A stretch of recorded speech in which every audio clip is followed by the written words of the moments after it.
Shout out Jay Roos. He has a good comment. I'll get to that in a minute. But our boy Rat7 sent us another donation. He said hip hop should make the Eve a museum. That would be a pretty damn good idea. What do you think, Lonzo? What my Jeffy's son Frank and I are working on the Eve for the past 18 months to get it back open. And that's one of the plans. I probably won't be a museum per se, but we will have a lot of my artifacts in the museum in the Eve After Dark. Might not be an actual museum, but I gave us some ideas about maybe some of my old costumes or something, put them in some cases. Because I used to have at the Eve, I had a hallway with a lot of my stuff in the hallway. I got quite a few things I had framed up, pictures and earrings and stuff. I had them all framed up, and I put them in the hallway at Eve After Dark, and just as a part of the decorations. But since I got a lot more stuff, and it's a lot more valuable now, I probably would do just something very similar to that. So I guess at the beginning, let's talk about, was it mostly profit at one time, or did you have a lot of expenses running the Eve? Can you kind of give us the behind the scenes, not to get in your pockets or anything, but that's a pretty interesting thing. Negro, bruh. It might have cost me, I don't know, about a grand a week. If Jeffy would hit me for $300 a night. I had my cashier, to 2 cashiers, 3 DJs, and security guards, depending on what was going on. So the security guards made like 50, 60 a night. That was a lot of money for security guards. That's $10 an hour, dude. And I'm gonna say something right now, because y'all gonna hear this in a documentary. Because my third documentary is about to come out, and Clientele made a statement about in the documentary, we didn't get paid what we were worth. Well, at that time, nobody didn't have any real value. I got 3 DJs, 4 actually, it's unknown DJ too. I got 4 DJs. Everybody's getting paid $50 a weekend. That's like $25 an hour. They didn't play that long, and I still play from time to time. So I explained to him. I said, think about this right now. Most DJs probably get, I don't know, if you just come in with your records and no system, you might get $200 or $300 a night. Okay, most if you get $300 a night, just come and do an hour set, you're doing all right. Okay, today. So I got 4 DJs. I got Yella, I got Dre, Clientele played from time to time, Unknown played, and I would play sometime. I played all the time in the beginning. After a while, I became an executive producer, and I wouldn't play that much. But for somebody like Dre in the movies Straight Outta Compton, he got $50 because he didn't do nothing else. All he did was play. Yella would make $400 or $500 a week off my ass, though. Unknown might make $1,500.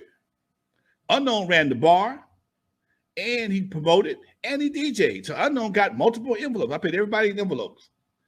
Yella's envelopes would be nice because he done hung up posters. May have done a noon dance, or he may have done a prom or something like that. So Yella would get a nice, decent amount of money because he was a hustler. Dre was not. He didn't have the same kind of hustle. Clientele had the same kind of hustle. He only DJ'd, maybe MC from time to time. So it was real hard to look and say, hey man, we're going to be the next big thing. And no, we hadn't got there yet.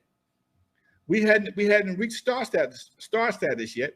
We were just local celebrities, and we had, and the problem was I was one of them as well. And that's always been a problem I've had when it's come to Wrecking Crew, because I did own the Eve. I was one of the DJs, but I was the boss DJ. I did own Crew Cut Records. I was a member of the World Class Record Crew, but I owned the production company and the record company when they had a record company. So I wore a lot of hats, but again, I had to because nobody else had a head to put them on. Nobody else had no money to invest. So if I've been blessed to do all this stuff and not being chicken shit with it, but It only was a problem when it came out of the money.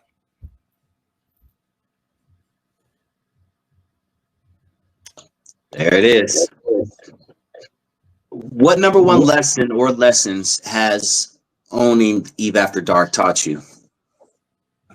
That you never know when you're making history, dude. You never know when you will make history. You never know. I wasn't trying to make history. I was trying to make some money. That was all I was trying to do. History was not even a part of my vocabulary. Not on my to-do list. I knew we had something different, but I didn't know what the impact it would be. I didn't know D.L. Hughley till later on. He told it I was an Even Dark all the time. What? He wasn't. He was just Daryl back then. He wasn't D.L. Hughley. So and that's the part that people always forget. Is that so many people started off as kids. They hadn't been established yet. The Eve was a platform that gave people direction, gave people opportunity, gave people hope. You know, I just went to a Soul Train party the other day. My boy Charlie Wu from Soul Train, from Captain Crunch and the Funky Bunch. You know, he's doing the same thing I did in the Eve, but he's doing it for grown folks now. And the Soul Train and the Soul Train crew, they get together once a month and do parties. The same thing we did back in the Eve. And they still get out. They still dance just as hard as they did back in 1979 and 1984. They still get out. It's just like you did on Soul Train. So that whole phenomenon gave people opportunity that I don't see happening again, Doc. I don't see it happening again. It was a perfect storm between me, Greg Mack, and Michel'le. Well, me, Roger. I would never not include Uncle Jam's Army because they were my crosstown rivals, but we had different business models. My thing was consistency, theirs was being big. But Greg Mack on the radio, me and Roger on the streets, and Michel'le getting our records out and getting them pressed up. That was a hell of a trifecta, dude. Joaquin Cisneros earlier mentioned Z Cars. What is Z Cars, Lonzo? Z Cars was another production company that was a part of the early dance promoters. They had the hottest cars. They had the hottest cars in the city. Z Cars, such as 240Z, 260Z, 280Zs. That's what they called them, Z Cars.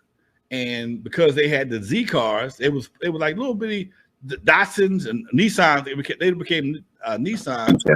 But they were the hot cars to have back in the day. And they had a car club, and they started giving dances. And they became a very, very popular group as a dance promoter. But again, they didn't